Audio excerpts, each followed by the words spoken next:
ముఖ్యమంత్రి ధర్మ పోరాట దీక్షకు సంఘీభావంగా శ్రీకాకుళంలో మంత్రి అచ్చెన్నాయుడు, ఎంపీ రామ్మోహన్ నాయుడు దీక్ష చేపట్టారు. దీక్షలో ఉన్న బాబాయి, అబ్బాయిలు ప్రస్తుత రాజకీయ పరిణామాలపై ముచ్చటించారు. ఆ మాటామంతి ఇప్పుడు. రాష్ట్రంలో జరుగుతున్న పరిణామాలపై బాబాయ్, అబ్బాయిలు వారి అనుభవాలను, అనుభూతులను ఈటీవీతో పాలు పంచుకునేందుకు సిద్ధంగా ఉన్నారు. ఆ మాట మంతి ఏంటో చూద్దామా? ఆంధ్రప్రదేశ్ రాష్ట్రం పోరుబాటు పట్టింది. ఆంధ్రప్రదేశ్ రాష్ట్ర ప్రజలు అందరూ కూడా కేంద్రం ఈరోజు మోసం చేసిందని, ప్రత్యేక హోదా ఇవ్వట్లేదని, ఇంకెన్నో విభజన చట్టంలో ఉన్నటువంటి హామీలు నెరవేర్చట్లేదని ప్రతి ఒక్కరు కూడా ఈరోజు దీక్షలు, ధర్నాలతో ముందు కొనసాగుతున్నప్పుడు రాష్ట్ర ముఖ్యమంత్రి గారు చంద్రబాబు నాయుడు గారు కూడా తన జన్మదిన నాడు ఈరోజు జన్మభూమి కోసం ధర్మ పోరాట దీక్ష అనేటటువంటి దీక్షని కొనసాగిస్తున్నారు. అదే దీక్షలో శ్రీకాకుళం జిల్లాలో మంత్రివర్యులుగా ఉన్నటువంటి అచ్చెన్నాయుడు గారు అందులో పాల్గొని శ్రీకాకుళం 7 రోడ్ల జంక్షన్ దగ్గర ఈ దీక్షను కొనసాగిస్తున్నారు. ఇప్పుడు ఆయనకి కలిసి కొన్ని ప్రశ్నలు మనం అడిగి ఈ రోజు ఉన్నటువంటి రాష్ట్ర పరిస్థితుల్లో ఈ ఉద్యమం ఏ రకంగా ముందుకు కొనసాగుతుందో ఆయన ద్వారా తెలుసుకుందాం. నమస్కారం అచ్చెన్నాయుడు గారు. నమస్కారం అండి. ఈరోజు మన ముఖ్యమంత్రి గారు చంద్రబాబు నాయుడు గారు కేంద్రం తీరు మీద ఎండ కట్టడానికి ఆయన చేస్తున్నటువంటి ఈ ధర్మ పోరాట దీక్షకి శ్రీకాకుళం జిల్లాలో మీరు చేస్తున్నారు. ఇక్కడ ప్రజల దగ్గర నుంచి స్పందన ఏ రకంగా ఉంది, ముఖ్యంగా మీ నియోజకవర్గ ప్రజలు ఏ రకంగా దీనికి రెస్పాండ్ అవుతున్నారో కొంచెం చెప్తారు. నేను చూసి ఎన్నో దీక్షలు చూశాను, ఎన్నో ధర్నాలు చూశాను. కానీ ఈ ధర్మ పోరాట దీక్షకి రాజకీయాలకు అతీతంగా, ప్రాంతాలకు అతీతంగా, కులాలకు అతీతంగా ప్రతి ఒక్కరూ స్పందిస్తున్నారంటే కారణం మోడీ గారు మనకి ఇవ్వలేదనేది బాధ కాదు, మోసం చేశారని ఒక బాధ, ఆవేదన ఉంది.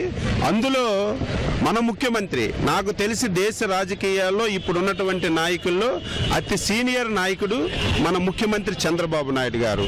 అందులో 69 సంవత్సరాల ఏజ్లో జన్మదిన రోజున ఈ ధర్మ పోరాట దీక్ష చేస్తున్నారంటే ఇటువంటి దీక్షకి అందరూ సంఘీభావం తెలియచేయాలని ఒక పండగ వాతావరణంలో ఈ జిల్లాలోనే కాదు, నేను చూస్తున్నాను చాలా దగ్గర జరుగుతున్నాయి. మా నియోజకవర్గంలో నేను 35 సంవత్సరాల నుంచి నేను కానీ ఎర్రన్నాయుడు గారు కానీ రాజకీయాల్లో ఉన్నాం. ఎప్పుడు కూడా ఇటువంటి స్పందన చూడలేదు. బాగా స్పందిస్తున్నారు. దానికి కారణం ఏంటంటే తెలుగువారు బాగా రగిలిపోయి ఉన్నారు. ఇంత పెద్ద మనిషి, ఇంత సీనియర్ ఉన్న మనిషి రాష్ట్రం గురించి 14 సంవత్సరాలు సారసారం తిరిగి అన్ని హక్కులు సాధించడానికి ప్రయత్నం చేస్తే మోసం దగా చేశాడని చెప్పి ఆవేదనతో చంద్రబాబు నాయుడు చేసినటువంటి ఈ దీక్షకి ప్రతి ఒక్కరూ సంఘీభావం తెలియజేస్తున్నారు. అయితే మోదీ గారు ఏమీ చేయలేదు, కేంద్రం ఏ హామీలు నిర్వర్తించలేదని ఒకవైపు అంటూనే రాష్ట్రంలో అద్భుతమైనటువంటి ప్రగతి సాధించామని చంద్రబాబు నాయుడు గారు పదే పదే చెప్తున్నారు. ఒక పరంగా డబుల్ డిజిట్ గ్రోత్ కూడా ఈ రాష్ట్రంలో వచ్చిందని చెప్తున్నటువంటి తరుణంలో మీరు అన్నటువంటి కేంద్ర హామీలు ఈరోజు అమలయ్యి ఉంటే రాష్ట్రం తాలూకా పరిస్థితి ఏ రకంగా ఉండేదని మీరు నమ్ముతున్నారు? ఆంధ్రప్రదేశ్ రాష్ట్రం విడిపోయేటప్పుడు ఆర్థికంగా చాలా సమస్యలు ఉన్నాయి. రాష్ట్రానికి రాజధాని లేదు, అధికారులు అలాట్మెంట్ లేదు. లేనప్పటికీ కూడా ఒక సమర్థవంతమైనటువంటి నాయకుడిగా చంద్రబాబు నాయుడు 4 సంవత్సరాలు రాత్రింబవళ్ళు కష్టపడి రాష్ట్రంలో ఉన్నటువంటి ప్రతి వనరుని ఉపయోగించుకొని దేశం, రాష్ట్రం అనేక విధాలుగా ప్రయత్నాలు చేసి ఈ రాష్ట్రాన్ని దేశంలో మిగిలినటువంటి రాష్ట్రాలతో సమానంగా అభివృద్ధి చేశారు. ఈరోజు జీడిపిలో బాగా అభివృద్ధి జరిగామంటే కొంతమంది ఎగతాళి చేస్తున్నారు. ఈరోజు పెర్ క్యాపిటల్ అభివృద్ధి చెందామంటే ఎగతాళి చేస్తున్నారు. ఇవి ఎగతాళి చేస్తే కాదు, బుర్రుండి ఆలోచన చేయాలి. మనం కష్టపడి వ్యవసాయ రంగాన్ని గత పాలకుల సమయంలో చూస్తే ప్రతి సంవత్సరం కరువు వచ్చి ఎప్పుడు పంటలు వచ్చాయి కాదు. ఈ సంవత్సరం వాటర్ మేనేజ్మెంట్ చేశారు. ఎక్కడ వాటర్ ఇబ్బంది లేకుండా చేసి ఈరోజు వ్యవసాయ రంగంలో డబుల్ డిజిట్ గ్రోత్ రేట్ వచ్చింది. దేశంలో 6% వస్తే మన దగ్గర 14% వచ్చింది. అయితే మనకి ఇటువంటి సమయంలో, ఇటువంటి కష్టపడి పని చేస్తున్నటువంటి సమయంలో, సమర్థవంతమైనటువంటి నాయకుడు ఉన్న సమయంలో కేంద్ర ప్రభుత్వం మనకేదో అన్యాయంగా ఇవ్వవసరం లేదు, లేకపోతే ఏ రాష్ట్రానికో తగ్గించి మనం అడగడం లేదు. న్యాయబద్ధంగా, ధర్మబద్ధంగా మన రాష్ట్రాన్ని విడదీసేటప్పుడు చట్టంలో ఏవైతే పెట్టారో 18 అంశాలు అవి అమలు చేయమని కోరుతున్నాం. ఆ రోజు ప్రతిపక్ష పార్టీగా మీరున్నారు, అధికార పక్షంగా కాంగ్రెస్ పార్టీ ఉంది. వారు 5 సంవత్సరాలంటే మీరు 10 సంవత్సరాలు ప్రత్యేక హోదా అన్నారు. అదే కానీ వస్తే ఈ రాష్ట్రం దేశంలో కాదు ప్రపంచంలోనే నెంబర్ 1 రాష్ట్రంగా తయారయ్యేది. ఈరోజు మీరు ఇవ్వలేదని మేమేదో దిగాలపడి మీరు సాయం చేయలేదని మేము కష్టపడకుండా ఉంటే ఈ రాష్ట్ర ప్రజలు అన్యాయం అయిపోతారని చెప్పి మీరు ఇవ్వకపోయినా సరే మా కష్టాన్ని మేము పడి ఒక స్థాయిలో రాష్ట్రాన్ని అభివృద్ధి చేసుకున్నాం. అదే మీరు ప్రత్యేక హోదా ఇచ్చి మాకు ఇవ్వాల్సినటువంటి ఈ 18 అంశాలు పూర్తి చేస్తే ఇంకా మాకు అభివృద్ధి చెందడానికి అవకాశాలు ఉండేవి. అయితే ఇప్పుడు కేంద్రం ఏదైతే ఇటువంటి మోసపూరితమైనటువంటి తరహాలో ముందుకు నడుస్తుందో ఇందులో 4 సంవత్సరాలు చంద్రబాబు నాయుడు గారికి నిర్ణయం తీసుకోవడానికి ఎందుకు పట్టింది? ఒక పక్కన అభివృద్ధి జరుగుతుంది, ఇక్కడ కేంద్రం సహకరించట్లేదు అని తెలుస్తున్నప్పుడే 4 సంవత్సరాలుగా ఎందుకు వేచి చూడాల్సి వచ్చింది మోసం చేస్తున్నప్పటికీ కూడా? కొంతమంది పిల్ల నాయకులు రాజకీయ అనుభవాలు లేక, రాజకీయ అవగాహన లేక ఇష్టం వచ్చినట్టుగా మాట్లాడుతుంటారు. ఒకసారి చరిత్ర చూస్తే దేశంలో 2 పార్టీలు ఈరోజు పాలిస్తున్నాయి. ఒకటి Congress party, 2 BJP party. Congress party మన రాష్ట్రాన్ని నిలువునా ముంచింది. రేపు భవిష్యత్తులో బీజేపీ పార్టీ వస్తే వారు ఏదైతే మనకు అన్యాయం చేశారో, మన రాష్ట్రానికి ఇబ్బంది పెట్టారో, ఆ ఇబ్బందిని అధిగమించి బీజేపీ సహాయం చేస్తుందనే ఉద్దేశంతోనే మనకి నష్టం జరుగుతుందని తెలిసి ఆ రోజు మనం పొత్తు పెట్టుకుని ఎలక్షన్లకు వెళ్ళాం. ఎలక్షన్లకు వెళ్ళి మిత్రులుగా పోటీ చేశాం. అధికారంలో మేమున్నాం, అక్కడ బీజేపీ వాళ్ళు ఇక్కడ కూడా అధికారంలో ఉన్నారు. 4 సంవత్సరాలు కాళ్ళు అరిగేటట్టుగా 29 సార్లు దేశంలో రాజధానికి వెళ్ళి మంత్రులు కలిసి మాకు అన్యాయం జరిగింది, చట్టంలో పెట్టారు, మీరు ప్రత్యేక హోదా ఇవ్వండి అంటే ఎవరైనా ఊహిస్తారండి? ఒక ప్రధానమంత్రి అంటే 130 కోట్ల జనాభాకి పరిపాలిస్తున్నటువంటి అధిపతి ప్రధానమంత్రి అబద్ధం చెప్తారని ఎవరైనా అనుకుంటారా? ప్రధానమంత్రి ఏమన్నాడు? మేము వచ్చిన తర్వాత 14th ఫైనాన్స్ కమిషన్ వేసాం, ప్రత్యేక హోదా ఏ రాష్ట్రాలకి ఇవ్వడం లేదు, ఇప్పుడున్న రాష్ట్రాలకు కూడా మేము మొత్తం క్యాన్సిల్ చేస్తున్నామంటే ఒక ప్రధానమంత్రి స్థాయి అధికారి మనకు చెప్పేటప్పుడు ఆ రోజు ఏం చెప్పారు? ప్రత్యేక హోదా ఇవ్వటం లేదు, కానీ హోదా పేరు తప్ప చాలామంది అవివేకులు అంటున్నారు హోదా తప్పించి ఏదో ప్యాకేజ్ చంద్రబాబు నాయుడు అడిగాడని. ప్యాకేజ్ అడగలేదు, హోదా అనే పేరు తప్ప అందులో వస్తున్నటువంటి అంశాలన్నీ అడుగుతూ అదనంగా ఇన్సెంటివ్స్ కూడా అడిగారు. అడిగేటప్పుడు ఈరోజు అది కూడా అమలు చేయలేదు. అది కూడా అమలు చేయకుండా మళ్ళీ తాత్కారం చేసి 4 సంవత్సరాల తరువాత ఏ రాష్ట్రానికి ఇవ్వమని చెప్పి ఈశాన్య రాష్ట్రాలకి ఈ ప్రత్యేక హోదా పొడిగించి అదనంగా ఇన్సెంటివ్స్ ఇచ్చి మళ్ళీ మొదటికి తీసుకొచ్చారు. కాబట్టే ఇది మోసము, ఇది దగ, ఇది కుట్ర, కావాలని మన రాష్ట్రానికి అన్యాయం చేస్తున్నారని చెప్పి మనం తెలుసుకొని బయటకు వచ్చాం. ఏమండి, నాయకుడంటే అలా ఉండాలి. 4 సంవత్సరాలు మిత్రధర్మం పాటించాం. ఒక్కరోజు ప్రధానమంత్రి మీద మాట్లాడలేదు, ఒక్కరోజు కేంద్ర ప్రభుత్వం మీద మాట్లాడలేదు. 4 సంవత్సరాల తర్వాత చివరి బడ్జెట్లో మనకి న్యాయం జరుగుతుందని చెప్పి ఆశించి మనం వెయిట్ చేశాం. బడ్జెట్లో ఎప్పుడైతే న్యాయం జరగలేదో పార్లమెంట్లో ఈరోజు చాలా పార్టీలు మేమందరం పోరాటం చేస్తున్నామని అంటున్నారు. మొట్టమొదటి మనకు జరిగినటువంటి అన్యాయం పైన పార్లమెంట్లో పోరాడినటువంటి ఏకైక పార్టీ తెలుగుదేశం పార్టీ. మన పార్లమెంట్ సభ్యులు భయపడకుండా పోరాటం చేశారు. తర్వాత అధికారం నుంచి బయటకు వచ్చాం, ఎన్డీఏ నుంచి బయటకు వచ్చి ఈరోజు పోరాటానికి దిగాం. మీరు చూడండి, ఒక ప్రాంతీయ పార్టీగా ఉన్నటువంటి తెలుగుదేశం పార్టీ, అందులో ఒక రాష్ట్రానికే ముఖ్యమంత్రి ఉన్నటువంటి చంద్రబాబు నాయుడు కేంద్రంలో ఉన్నటువంటి మోడీకి డైరెక్ట్గా ఢీకొని నువ్వు అన్యాయం చేశావు, దగా చేశావని ధైర్యంగా అడుగుతున్నటువంటి నాయకుడు ఎవరైనా ఉన్నారండి? ఈరోజు ఆ రకంగా మేము 4 సంవత్సరాలు ఓపిక పెట్టాం. చాలామంది అంటారు మొదటి సంవత్సరం నుంచే మీరు పోరాటొచ్చు కదని. మీరు చూశారు కదా, మనం ఎప్పుడైతే బయటకు వచ్చామో నిధులన్నీ ఆపేశారు.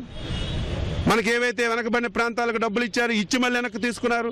అదే మొదటి సంవత్సరం నుంచే మనం పోరాటం చేస్తే మన రాష్ట్రానికి జీవనాడైనటువంటి పోలవరం ఒక పెర్మిషన్ ఇవ్వరు, పోలవరం కట్టడానికి అవకాశం లేదు. ఈరోజు ఒక స్థాయికి తీసుకొచ్చాం. కేంద్ర ప్రభుత్వం సహకరించకపోయినా మన స్తోమత మనం ఉపయోగించుకొని అప్పు తెచ్చైనా సరే మనం పోలవరం కట్టడానికి ఒక అవకాశం తీసుకొచ్చాం. అదేవిధంగా రాష్ట్రానికి రాజధాని లేదు, రాజధానికి భూములు అయితే ప్రజలు ఇచ్చారు, దానికి పెర్మిషన్లు ఇవ్వాలంటే మళ్ళీ గ్రీన్ ట్రిబ్యునల్ పెర్మిషన్ ఇవ్వాలి. మొదటి సంవత్సరంలో పోరాటం చేస్తే పెర్మిషన్ ఇవ్వకపోతే అమరావతి కట్టడానికి కూడా అవకాశం లేదు. అందుకే మన పనులు మనం చేసుకుంటూ వారికి అడుగుతూ న్యాయంగా ధర్మంగా అడిగాం. ఇవ్వనప్పుడు ఈరోజు వచ్చి పోరాటం చేస్తున్నాం. ఇది అంతిమ పోరాటం కాదు. ఎవరమైనా సరే ప్రజల ఒత్తిడికి దిగి రావాలి. ఇదేదో చంద్రబాబు నాయుడు ఒత్తిడి కాదు, 5 కోట్ల మంది ప్రజల హృదయాల్లో ఉన్నటువంటి ప్రత్యేక హోదా. దీన్ని సాధించడానికి తెలుగుదేశం పార్టీ నిరంతరం పోరాటం చేస్తుంది. ప్రాంతాలకు అతీతంగా, వర్గాలకు అతీతంగా, మతాలకు అతీతంగా, పార్టీలకు అతీతంగా ఈరోజు కలుపుకొని వెళ్ళి ఈ సాధన గురించి అన్ని విధాలా ప్రయత్నం చేస్తున్నాం. అయితే మీరు కలుపుకుంటూ వెళ్తున్నామని మీరు అంటున్నారు. కేంద్రం దగ్గరికి చంద్రబాబు నాయుడు గారు వెళ్ళినప్పుడు కూడా కేంద్రంలో ఉన్నటువంటి అనేక పార్టీలు ఆయనకు మద్దతు ఇస్తున్నాయి. కానీ రాష్ట్రంలో వచ్చేసరికి మిగతా పార్టీలు ఎందుకు సహకరించలేకపోతున్నాయి? దాని మీద ఏ రకంగా స్పందిస్తారు? ఇప్పుడు నేను ఆశ్చర్యపోతున్నాను. ఈ మధ్య చంద్రబాబు నాయుడు గారు ధర్మ పోరాట దీక్ష చేస్తుంటే కొంతమంది అవాకులు చవాకులు పేలుతున్నారు. ఇది ధర్మ పోరాట దీక్ష కాదు, ఇది 420 దీక్ష అని నేను అడుగుతున్నాను. ఎవరైతే సిగ్గు లజ్జ లేకుండా మాట్లాడారో చంద్రబాబు నాయుడు ఈ పోరాటాన్ని ఈరోజు ఎవరైతే 420 దీక్ష అన్నారో వారికి నేను అడుగుతున్నాను, ఈవేళ ఏం వారం అండి?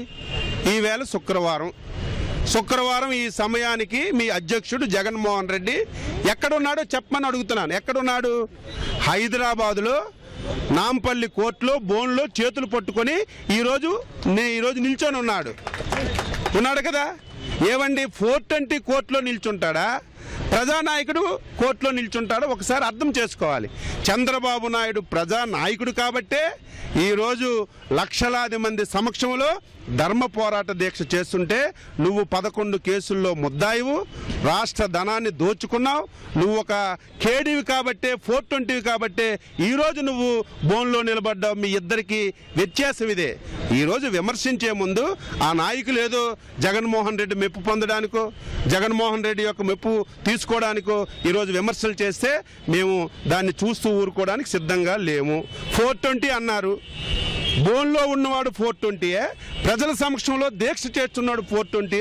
ఈ మధ్య విమర్శన చేసిన నాయకులు ఈ విషయానికి సమాధానం చెప్పమని నేను కోరుతున్నాను.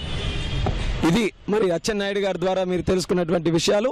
ధర్మ పోరాట దీక్ష శ్రీకాకుళం జిల్లాలో అద్భుతంగా అందరి తాలూకా సపోర్ట్తో ముందుకు కొనసాగుతుంది. కేంద్ర ప్రభుత్వం, ప్రధానమంత్రి మోడీ గారు ఆంధ్రప్రదేశ్ రాష్ట్రానికి చేసినటువంటి దగాని, అదేవిధంగా 5 కోట్ల మంది ప్రజల హృదయాల్లో ఉన్నటువంటి ప్రత్యేక హోదాని దేశ నలుమూలలు చేయాలని చెప్పి ఉద్దేశంతో మన రాష్ట్ర ముఖ్యమంత్రి విజయవాడలో ఈరోజు దీక్షను చేపట్టారు. ఆ దీక్షకు మద్దతిస్తూ మన శ్రీకాకుళంలో మన పార్లమెంట్ సభ్యుడు చిరంజీవి రామ్మోహన్ నాయుడు సంఘీభావంగా దీక్ష చేస్తున్నారు. ఒకసారి ఆయనతో మనం మాట్లాడదాం. రామ్మోహన్ నాయుడు గారు ఈ మధ్య పార్లమెంట్లో నెల రోజులు అలుపెరగనటువంటి పోరాటం చేశారు. మీరు ఢిల్లీలో అన్ని పరిణామాలు దగ్గరుండి పరిశీలన చేశారు. మన రాష్ట్రానికి అన్యాయం జరిగిందని దేశంలో ఉన్నటువంటి ప్రజలందరూ, అన్ని పార్టీలు అంగీకరిస్తున్నప్పటికీ కూడా భారతీయ జనతా పార్టీ అంగీకరించడం లేదు. భారతీయ జనతా పార్టీ వ్యతిరేక పార్టీలు ఉన్న ఈ విషయం పైన అక్కడ ఏం మాట్లాడుతున్నారో ఒకసారి చెప్పండి. మీరు అన్నట్టు గత నెల రోజులుగా పార్లమెంట్ సమావేశాలు జరుగుతున్నప్పుడు చంద్రబాబు నాయుడు గారు ఎప్పుడైతే రాష్ట్ర ప్రజల కోసం, రాష్ట్ర ప్రయోజనాల కోసం మోదీ గారి మీద, కేంద్ర ప్రభుత్వం మీద ఎదురుగాడికి దిగారో ఆ రోజు నుంచి వ్యతిరేక పార్టీలు ఏవైతే ఉన్నాయో అందరూ కూడా మద్దతుగా వచ్చాయి. అంతేకాకుండా ఒక సీనియర్ నాయకుడు దేశ రాజకీయాల్లో చంద్రబాబు నాయుడు గారు లాంటి వ్యక్తి ఇంత పెద్ద ఎత్తున పోరాడుతున్నప్పుడు, ఎందుకంటే ఆయన ఏదైనా ఒక నిర్ణయం తీసుకున్నప్పుడు 10 సార్లు ఆలోచిస్తారు. అటువంటి నాయకుడు ఇంత స్థాయిలో నిర్ణయం తీసుకున్నప్పుడు దాంట్లో నిబద్ధత ఉంది, నిజాయితీ ఉందని చెప్పి అందరూ కూడా ఎటువంటి రాజకీయ విభేదాలు లేకుండా సపోర్ట్ చేయడం జరిగింది. రాష్ట్రానికి న్యాయం చేయాలని వాళ్ళందరూ కూడా కోరుతున్నారు. రామ్మోహన్ నాయుడు ఇప్పుడు ప్రధానమంత్రి మోడీ గారు ఎక్కడ మాట్లాడినా, ఏ దేశం వెళ్ళినా, ఏ ప్రపంచంలో ఎక్కడికి వెళ్ళినా సరే పదే టీమిండియా అని మాట్లాడుతుంటాడు. అసలు ఆ చర్యలు ఏమైనా కనిపిస్తున్నాయా? మరి చర్యలు చేతల్లో ఆ టీమిండియా ఏదైతే అంటున్నాడో అదే టీమిండియా కానీ ఉంటే 5 కోట్ల మంది ఈరోజు భారతదేశ ప్రజలే కదా, తెలుగు ప్రజలు కూడా. అటువంటిది 5 కోట్ల మంది ప్రజలు అడుగుతున్నటువంటి ప్రశ్నలకి ప్రధానమంత్రిగా ఎందుకు సమాధానం చెప్పట్లేదు? దానికోసమే మేము పోరాడుతున్నాం పార్లమెంట్లో కూడా. 5 కోట్ల మంది అడుగుతున్నారు ప్రత్యేక హోదా, మీరు ఇస్తామన్నారు. మా రాష్ట్రానికి ఆ రోజు మీరు వచ్చారు, తిరుపతిలో హామీ ఇచ్చారు, రైల్వే జోన్ ఇస్తామన్నారు, రాష్ట్రానికి గొప్ప రాజధాని ఢిల్లీ కంటే కడతామన్నారు. మరి అదంతా టీమిండియాలో భాగం కాదా? రాజధాని కట్టుకుంటే కేవలం మన రాష్ట్రానికైనా దేశానికే ఒక గొప్ప విలువైనటువంటి రాజధానిగా ఆయన కూడా చెప్పుకోవచ్చు కదా. మరి ఎక్కడుంది టీమిండియా? కావేరీ ఇష్యూ ఉంది, తమిళనాడు వాళ్ళు పోరాడుతున్నారు మోదీ మీద. మరి మోదీ గారు దానికి సమాధానం చెప్పరు. ఎక్కడుంది టీమిండియా? వెస్ట్ బెంగాల్లో మమతా బెనర్జీ గారు పోరాడుతున్నారు, నవీన్ పట్నాయక్ గారు పోరాడుతున్నారు. ఏ ముఖ్యమంత్రికి ఈరోజు చూసినా కేంద్రం మీద అసంతృప్తితో ఉన్నారు. అటువంటి అసంతృప్తికి ఎవరు కారణం? కేంద్ర ప్రభుత్వం. మరి ఎక్కడుంది టీమిండియా? మీరు అన్నట్టు దేశాలు విదేశాలు తిరుక్కొని ఆయన చెప్పుకోవడానికే తప్ప భారతదేశంలో మాత్రం టీమిండియాని మాత్రం ఎక్కడ గ్రౌండ్ లెవెల్లో ఎక్కడ కూడా కనిపించట్లేదు. రామ్మోహన్ నాయుడు గారు మొన్నను పార్లమెంట్లో అవిశ్వాస తీర్మానం ప్రతిపక్షం పార్టీ పెడతామంటే ఏ ఒక్క రాజకీయ పార్టీ కూడా సహకరించలేదు. చంద్రబాబు నాయుడు గారు అవిశ్వాస తీర్మానం పెడతామన్నటువంటి సందర్భంలో చాలా రాజకీయ పార్టీలు మనకు సహకరించాయి. ఆ సందర్భంలో ఢిల్లీ వచ్చి ఆ పార్టీలకి మన ముఖ్యమంత్రి గారు అభినందించడానికి వచ్చేటప్పుడు మంచి స్పందన వచ్చింది. మన ముఖ్యమంత్రి గారికి వచ్చినటువంటి స్పందన మీద భారతీయ జనతా పార్టీ వర్గాలు ఏమనుకుంటున్నాయి? వాళ్ళు ముందు నుంచి కూడా అసూయ పడుతున్నారు. ఒక జాతీయ నాయకుడిగా మన ముఖ్యమంత్రి చంద్రబాబు నాయుడు గారు ఎప్పుడు కూడా ఒక ముఖ్యమంత్రిగా తెలుగు ప్రజలకి అందుబాటులో ఉన్నప్పటికీ కూడా ప్రతి ఒక్కరు కూడా ఆయన ఒక రెవల్యూషనరీ లీడర్గా, ఇండియన్ లీడర్గా చూశారు. ఆయన ఒక మొత్తం దేశానికే సంబంధించినటువంటి ఒక లీడర్గా ఆయన ఏ కార్యక్రమం చేసినా సరే అందరూ స్ఫూర్తిగా తీసుకునే నాయకుడిగా చూసిన తర్వాత ఈరోజు భారతీయ జనతా పార్టీలో ఉన్నటువంటి వారు అందరూ అసూయ పడుతున్నారు. ఈయనంటే ఒక ముఖ్యమంత్రిగా ఢిల్లీ రావడం ఏంటి? ఢిల్లీ వస్తే ఇంతమంది ప్రజలు, ఇంతమంది ఎంపీలు, ఇంతమంది నాయకులు ఆయన చుట్టూ తిరగడం ఏంటి? ఆయన చెప్పినటువంటి మాటకి వత్తాసు పలకడం ఏంటి అనేది ఈరోజు చాలా మంది అసూయపడి ఈరోజు రాష్ట్రానికి కూడా ఇంత మొండి వైఖరి చూపించడానికి కారణం చంద్రబాబు నాయుడు గారి తాలూకు ఎదుగుదల. డబుల్ డిజిట్ గ్రోత్ ఏ రాష్ట్రానికి వెళ్ళింది? ఆంధ్రప్రదేశ్ రాష్ట్రానికి చుట్టించారంటే ఆ ఘనత చంద్రబాబు నాయుడు గారిది. ఇటువంటివి వాళ్ళు సహించుకోలేకపోతున్నారు. ప్రధానమంత్రే కదా వన్ అండ్ ఓన్లీ లీడర్ అని వాళ్ళు ప్రమోట్ చేసుకుంటున్నారు. ఇటువంటి పరిస్థితుల్లో చంద్రబాబు నాయుడు గారు ఎదుగుతుంటే ఇటువంటి అసూయ రాజకీయాలకి ఈరోజు భారతీయ జనతా పార్టీ వెళ్ళడం అనేది చాలా చాలా బాధాకరం. ఏదేమైనప్పటికీ చంద్రబాబు నాయుడు గారు మరొకసారి నిరూపించుకున్నారు. జాతీయ స్థాయిలో ఆయన పట్టేంటి, ఆయన బలం ఏంటి, ఆయన నమ్మకం ఏంటి అనేది మొన్న ఢిల్లీలో వచ్చినప్పుడు కొత్తగా పార్లమెంట్ సభ్యుడైన పార్లమెంట్లో అవన్నీ కూడా చూడడం నా అదృష్టంగా భావిస్తున్నాను. ఆయన జాతీయ స్థాయిలో అటువంటి నాయకుడు ఈరోజు ఇంకెవరు కూడా లేరు, సాటి కూడా రారనేది కూడా చెప్తున్నాను. ఇప్పుడు ప్రతిపక్ష నాయకుడు జగన్మోహన్ రెడ్డి మోడీ గారికి కలిస్తే తప్పేంటి, మన పోరాటం చేస్తూ మోడీని కలిసి సాధించుకోవాలని చెప్పి చాలా దగ్గరలో మాట్లాడుతున్నాడు. 4 సంవత్సరాలు మనం చర్చిస్తే ఇవ్వనటువంటి హోదా ఈరోజు జగన్మోహన్ రెడ్డి చర్చిస్తే వస్తుందని మీరు అనుకుంటున్నారా? మరి అదే మేము అడుగుతున్నాం. ఆయనే నో కాన్ఫిడెన్స్ మోషన్ పెడతాను, మోదీ గారు మనకి ఇవ్వలేదని నో కాన్ఫిడెన్స్ మోషన్ మాట ఇస్తాడు. ఆయన నో కాన్ఫిడెన్స్ మోషన్ కూడా వాళ్ళ ఎంపీలతో పెట్టించాడు.